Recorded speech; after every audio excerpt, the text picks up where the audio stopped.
Thank you so much call केल्याबद्दल. आणि जसा त्यांचा प्रश्न होता त्याला जोडूनच विचारेन की त्यांनी म्हणजे असं विचारलं की बाळाचं तोंड कसं आपण स्वच्छ ठेवलं पाहिजे, काय यूज केलं पाहिजे. मग प्रत्येक वेळी खाल्यानंतर आपण ही स्वच्छता करायला हवी की आपण जसं सकाळी संध्याकाळी 2 टाइम ब्रश करतो त्या पद्धतीनं करायला हवं? ऍक्च्युली करू शकतो आम्ही, एव्हरी टाइम करू शकतो. ते काय नाही, खरं बाळ अनकॉपरेटिव्ह असतात ना, त्यांना पिऊन असं झोपायचं असते, म्हणून ते साध्य नाही आहे. म्हणून कधी कधी तुम्हाला म्हणजे बाळ खेळालंय तेव्हा आता तरी तुम्ही काहीतरी पाजवलाय, बाळ खाल्ले काहीतरी, मग तेव्हा क्लीन करा, चालेल. नाहीतर सकाळी उठून जेव्हा आम्ही हे बाळाला पाणी त्यांनी घालते ना तेव्हा पण केलं तरी चालेल. खरं ऍक्च्युली असं म्हणतात बॉटल असं तोंडात ठेवूनच बाळ जे झोपते तेव्हा तर सकाळी उठून फर्स्ट थिंग तेच करायला पाहिजे. का म्हणजे आम्ही दूध मध्ये नुसतं दूध नसते, ते त्याच्यात साखर पण असते आणि दूध मध्ये पण लॅक्टोज म्हणून असते, तेही शुगर कंटेंट थोडं बहुत. म्हणून मायक्रो ऑर्गॅनिझम्स जे असते त्याच्यातच असतात. ते जर आमच्या तोंडात उरलं तसंच मग मायक्रो ऑर्गॅनिझम स्टार्ट होतात. म्हणून बाळ झोपून उठले की first thing you can go for like just clean the gums with a small handheld brush. ते करू शकतो. ही तर झाली म्हणजे काही मंथ्स झालेले असतात तशा मुलांची काळजी घेणं. मग जी मुलं ज्यांना कळतंय किंवा जी शाळेला जाणारे असतात त्यांनी आपल्या तोंडाची स्वच्छता कशा पद्धतीनं ठेवली पाहिजे? ओके, आता हे झालं हँड हेल्ड ब्रश. आता नंतर मी नेक्स्ट सांगते तुम्हाला पीडियाट्रिक ब्रश म्हणून मिळतात, जे लहान लहान असतात. ऍक्च्युली हे आफ्टर 1 year ते तोंड त्यांचं लहान असते म्हणून, आणि स्मॉल छोटे छोटे ब्रश मिळतात पीडियाट्रिक ब्रशेस. ते घेऊन त्यांना सांगायचं 1-2, त्यांना जर सांगितलं तर कळणार नाही. म्हणून आम्ही जेव्हा दात स्वच्छ करत असतो ना तेव्हा त्यांना सांगायचं आरशाच्या पुढं उभा राहा, असं करा, एकदा इकडं साईडला पुढं मधी. आम्ही त्यांना जर इमिटेशन करून दाखवलंय मग त्यांना कळतंय. It is a sort of education. Okay, आता जसं तुम्ही मोबाईल दाखवता बाळ लवकरात लवकर ते ग्रास्प करतात. म्हणून एकदा तुम्ही जर आणि त्यांना सांगायचं असंच आरशाच्या पुढं व्हायचं, खडे व्हायचं आणि ब्रश करायचं, मग त्यांना कळतं. आणि त्यांना नाहीतर 1-2 एज्युकेशनल व्हिडिओज दाखवा. जर का म्हणजे आताच्या मुलं तर माहित आहे त्यांनी मोबाईलमध्येच असतात, म्हणून एक एज्युकेशनल व्हिडिओ त्याच्यात मोठं तोंड काढून असं सगळं व्हिडिओज आहेत यूट्यूबमध्ये पण.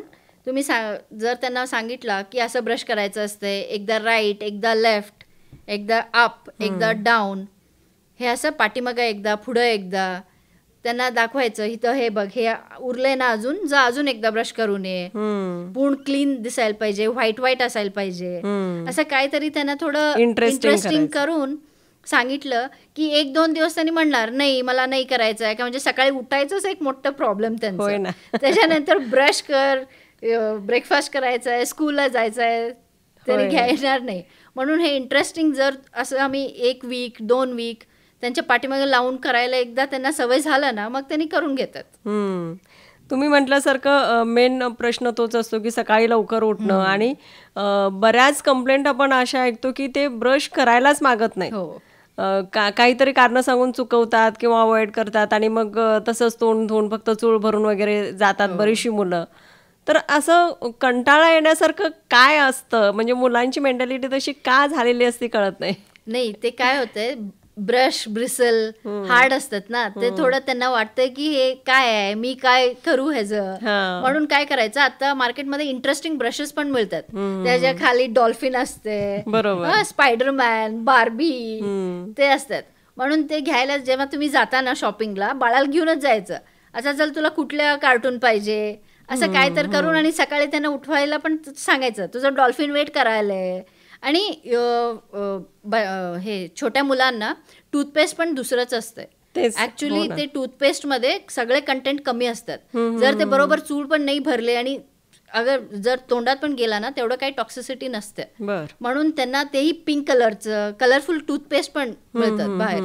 म्हणून इंटरेस्टिंग करून कसं तरी त्यांना हे करूया ते करूया सांगून थोडं प्रॅक्टिस करायला पाहिजे. पण स्टार्टिंगमध्ये तर आम्हालाच ब्रश करायला पाहिजे त्यांना, म्हणजे त्यांना येत नाही करायला. एकदा प्रॅक्टिस झालं की त्यांनी करू शकतात. जसं नेक्स्ट मी आता तेच विचारणार होते की ब्रश जसे कोणते वापरावेत हे जसं डेंटिस्ट आपल्याला सजेस्ट करतं, तसंच टूथपेस्ट पण आपण कुठली घ्यावी तेही डेंटिस्टला विचारूनच आपण घेतलेली बरी असते. तर लहान मुलांसाठी कुठली म्हणजे अशी योग्य ठरेल की ज्याच्यामध्ये काय कंटेंट्स असायला पाहिजेत? ॲक्च्युली टूथपेस्ट कंटेंट सगळ्याही टूथपेस्टमध्ये सेम असतात. नुसतं डिफरन्स म्हणजे फ्लुराईड कंटेंटमध्ये असते. फ्लुराईड कंटेंट हे असलं हे मिनरल आहे ना फ्लुराईड, इट इज लाईक ते केरीज जे दात किडे झाले म्हणून आम्ही सांगतो ना, ते कमी करते, त्याचं प्रमाण कमी असते. जर फ्लुराईड कंटेंट जास्त असलं, आता ॲडल्ट टूथपेस्टमध्ये फ्लुराईड कंटेंट थोडं जास्त असते.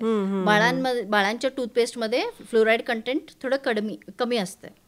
तसं बघून, नाहीतर पिडियाट्रिक टूथपेस्ट म्हणूनच येतात ते, तुम्हाला पिडियाट्रिक टूथपेस्ट मागितला तर तेच मिळणार. तसंही करू शकता. आणि आता ओरल हायजीनच चाललंय, मी सांगते तुम्हाला. टूथपेस्टमध्ये पण सेन्सोडाईन, म्हणजे आता थोड्या वयस्करांना झुंझुन करत असते तेव्हा काय करू शकता, सेन्सोडाईन, त्याचा डिसेन्सिटायझिंग कंपोनेंट असते. तसलं टूथपेस्ट तुम्ही विचारला लाईक सेन्सोफॉर्म, सेन्सोडाईन, तर मार्केटमध्ये तेही मिळणार तुम्हाला.